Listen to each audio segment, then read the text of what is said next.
Yeah, I'm with the God in Mecca. We're answering some questions, building. Peace. Slow start only because of my own technical difficulties, but you know we're here now. So yeah, we're discussing conspiracy theories and are they real or not? Yeah. Are they? I mean, you know, I think that there's some validity to it, but then there's also a lot of peace to the God. Craziness. There's a lot of ham in the dish. Is what I say. There's a lot of ham in the dish. You know, like somebody giving you a nice vegan meal and says, "Oh, I'm just gonna put a little bacon bits on it and give it a little flavor." And you're like, wait a minute, you could just ruin everything for me. Yeah, exactly. You just ruined everything. You fucked it all up. You know, and I think that's what's happening with Kanye. I think he's attempting Kanye, Kyrie, and you know, there's a few other people. You know what? When I teach students and people ask me about the type of students that we get in school, I've categorized them because I don't do this. I usually can tell who's gonna come back. We've been doing it so long, and I know you can too. When you see him in there, you know, you already know. And I lump them in two types. And I say this not for us to be like, oh, we know who's going to do it, who's not. But for those students that are here to see what type of student that they are and help them. And there are two types of student. There's the student that's not really a student yet.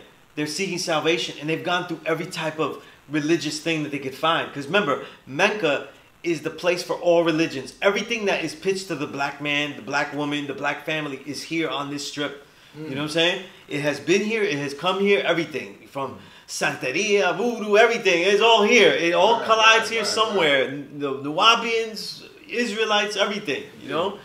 So you have people that have gone everywhere and they seek salvation. They're like, you know what? I'm gonna try this. So is actual dealing with knowledge gonna help? We have to deal with knowledge, and that might help, right? Then you have the other student that is more rare.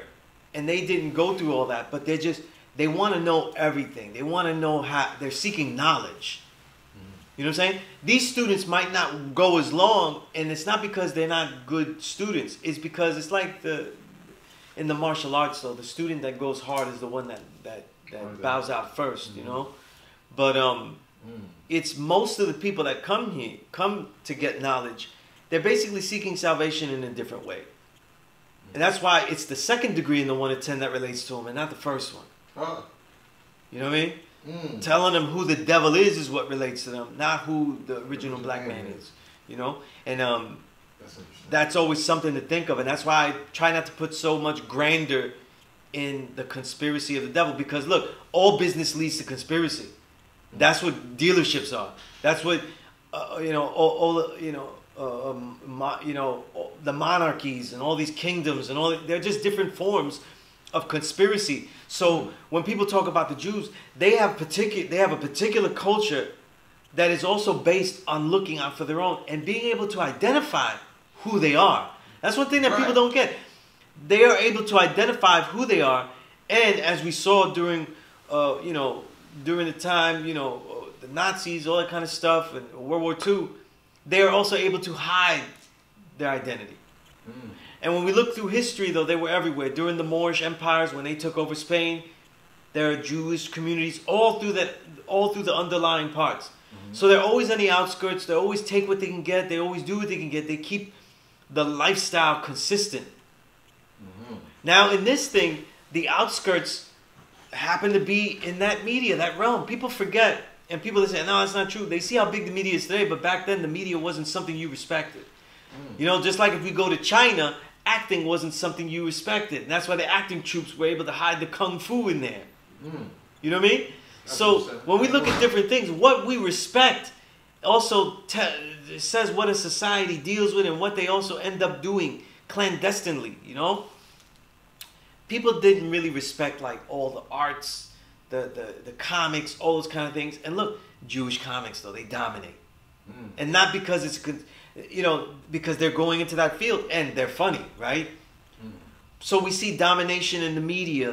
Then if we have all this talent, unlike us though, we haven't been able to do this. Where all the talent is there, then why don't we get the people to also support the talent? So if we have all the talented comedians, then why don't we get the talented managers, the talented, you know, club owners and the mediums for the comedians. We don't seem to, and we certainly aren't able to do that. Do you think it's a laziness on? I don't think so. I don't think so. I don't do that. So what do when you I think of going capitalism, I think that capitalism on a macro level is not based on that. You know what I'm saying? It's based on direct oppression. So I do think that we literally aren't able to get the means of production. You know?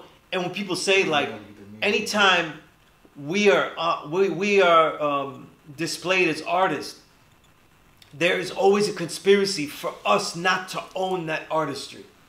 That is an actual conspiracy.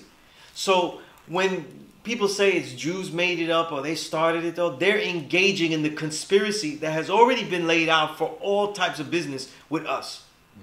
Whatever our assets are, and in this case they happen to be in a high level arts and entertainment, they're always going to be bloodsucked.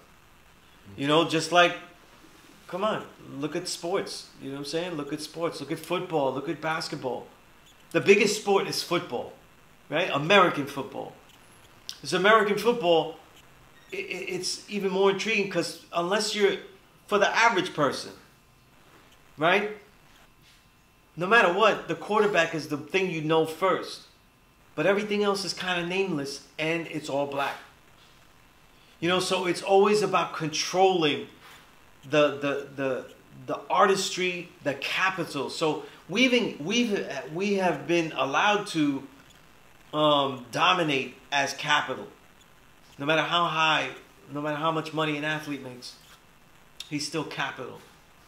He is the capital. You know what I mean? He is the literal capital. You know, he is the intellectual assets, the creative assets, all of these things. If Mecca did this.